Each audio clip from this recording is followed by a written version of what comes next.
all. Welcome to the blog on the principles of quality management. My name is Ark and I represent an organization called Asian Sustainability and Quality Bureau. Right. What are the principles of quality management?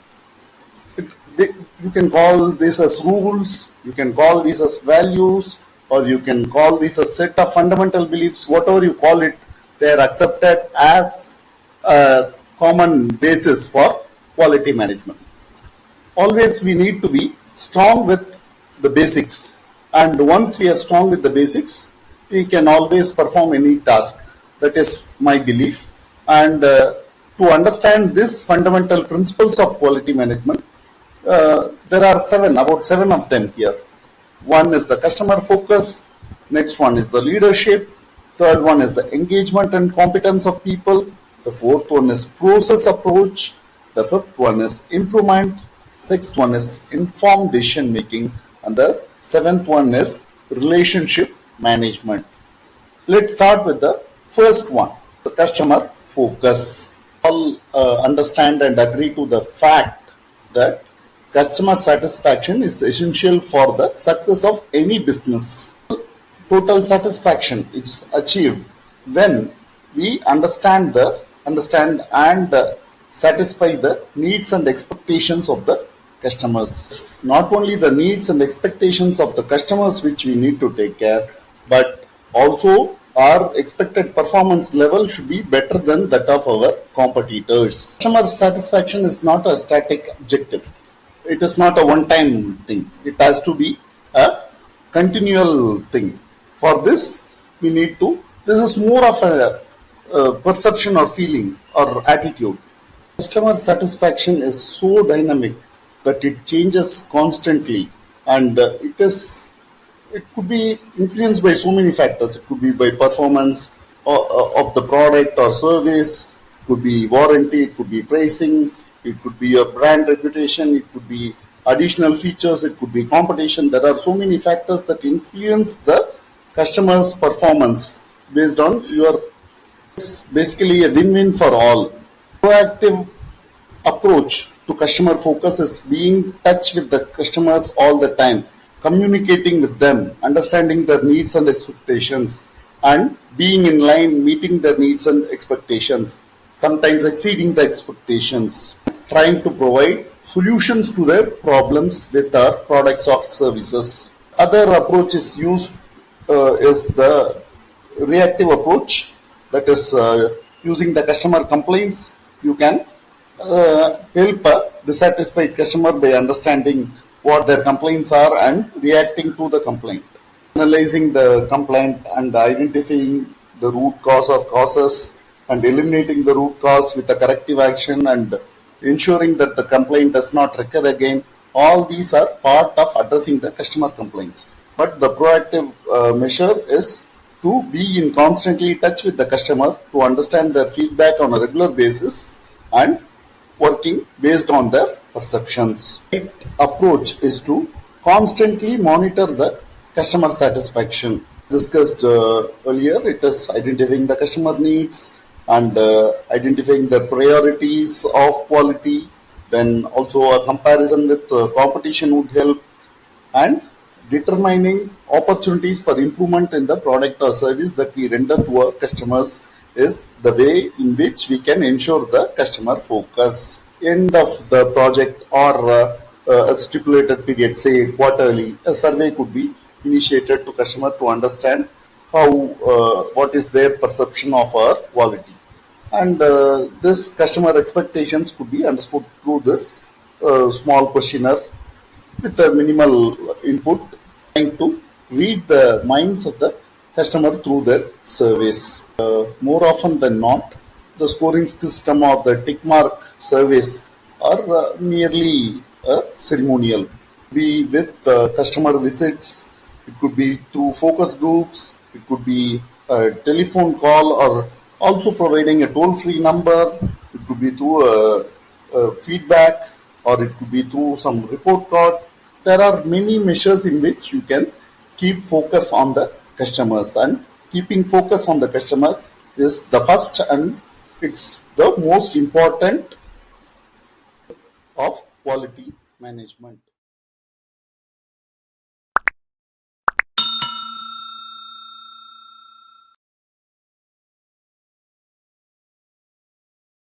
The second principle of quality management is leadership.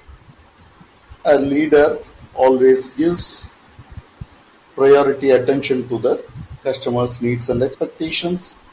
They empower people. Empowering is different from control. Leaders always impose trust and confidence in the performance of their team, and they provide the adequate resources, they provide the training and the right work environment to help people do their role, perform their role. Never like the status quo. They always focus on improvement wherever it is possible, even if it is small. The focus is on improvement or the continual improvement. Encourage collaboration. There is no competition in the team, but there is a collaboration, each one performing their role and finding their own way, playing to their strength and complementing each other to find subtle ways of working together rather than working as loosely packed individuals. Believing in coaching, leaders believing in training people, they do not supervise but they encourage people to perform their role better. No success and failure in terms of leader. Either it is a success or it's a learning for any leader. Problem. So when a problem arises, the leader tries to understand the problem and they also work on how to prevent the problem in the future. Leadership is all about communication, and if you make the right communication, it should be generally the two-way communication and encourage other people to communicate in the right way so that the organization goals are held together. Leaders not just demonstrate their commitment towards quality but also motivate others in the team to ensure that the quality is delivered by the right decisions and support. Are process oriented and they support the organizational systems and they choose suppliers based on the quality and they encourage and recognize the team effort and provide the right recognition and reward to the team members. These are the expected qualities of a leader as in the principles of leadership. Second principle of quality management. The third principle is engagement and competence of people. The engagement of people is all about understanding the employees, talk to them and understanding what really motivates them. This happens through active listening. And one has to establish a positive attitude in the workforce. We need to share the goals and monitor the progress, and the workspace has to be encouraging. This can done with effective communication, and there must be a scope for celebration of success, and the performance appraisal has to take in some key performance indicators which are related to the team goals as well as the organizational goals. This is all about the engagement of people.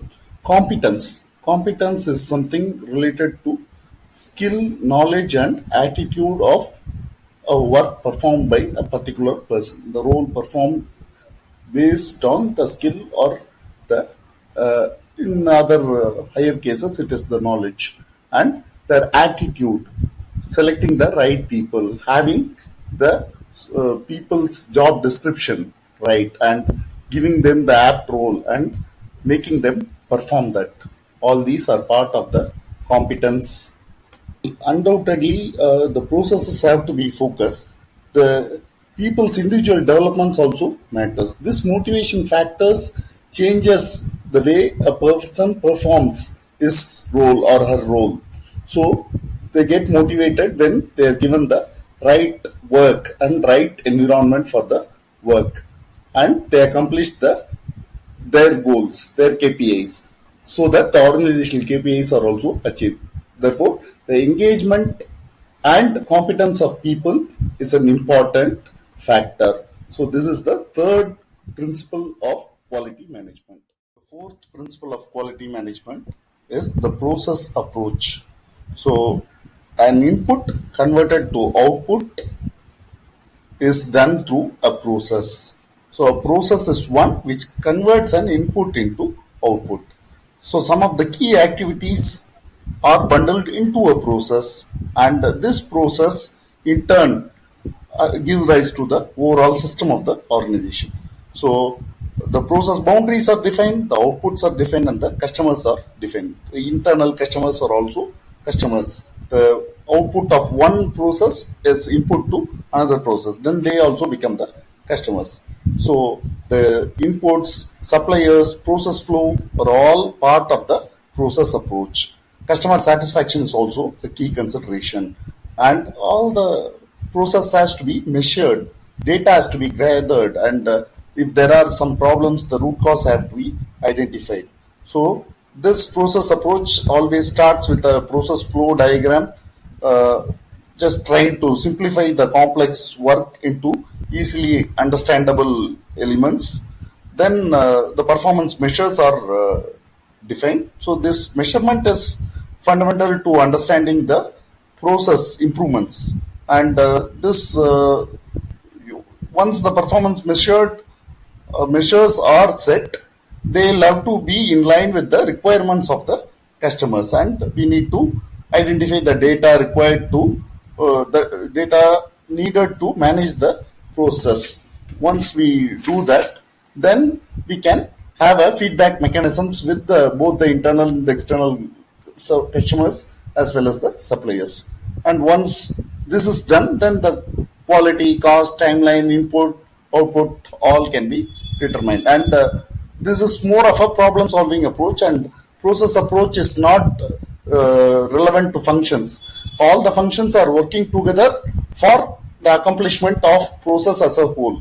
So this is called the process approach, and there are a lot of data and information which are to be collected to make this process approach a success. Process approach is the fourth principle of quality management.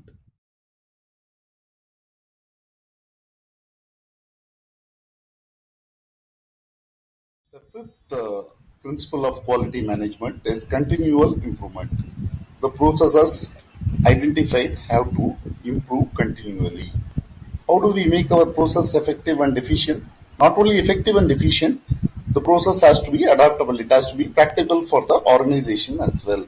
So we need to have a performance level which are measured, and we need to have a constructive dissatisfaction. We need to have continue. We need to monitor to make ourselves better. Something is done in some way, the alternative waste should be analyzed, and we need to eliminate waste, rework if it is occurring more. We need to eliminate any non-conformities in any of the work, and even if it's a small improvement over a period of time makes it big. Small is big. No, sometimes we need to use benchmarking to understand how competitors work, and what we could do to make ourselves the benchmark organization. Innovation is the name of the game here, and we need to innovate to break through all the problems that come our way. Quality management is all about problem solving.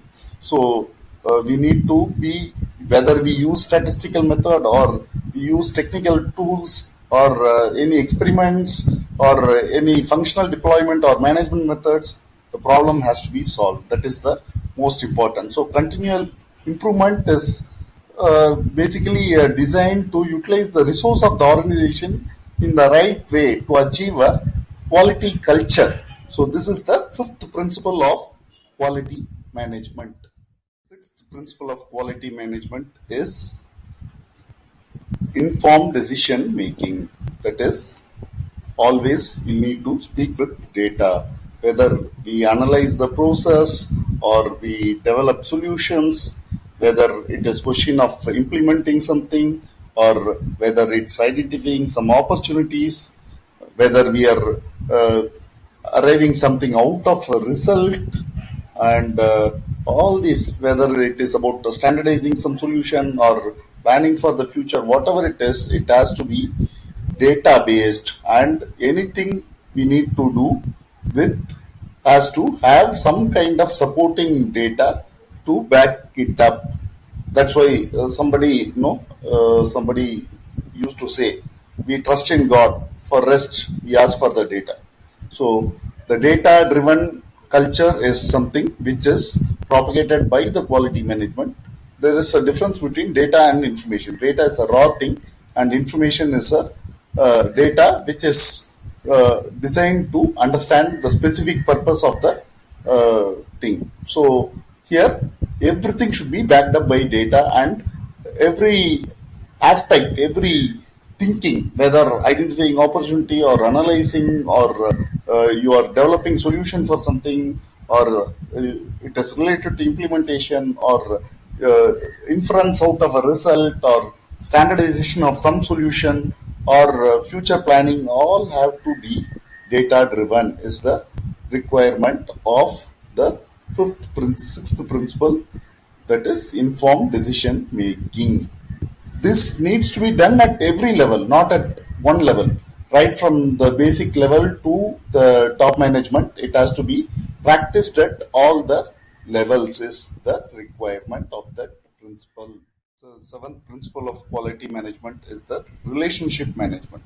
Not just your customer focus, but also the focus with your suppliers, getting the right input for your process. And not only that, anybody who's involved with, maybe a consultant, it may be a banker, it may be agent, it may be a forum, it may be a lobby, whatever it is, your relationship with them dictates how your business is progressed with their support. To gain the support of the people, we need to have a proper relationship with people at every level. So this is the seventh principle of quality management. I hope you had a good time listening to all the principles of quality management. Hope to see you with a similar vlog in the future. Thank you for listening. Good day. Bye bye.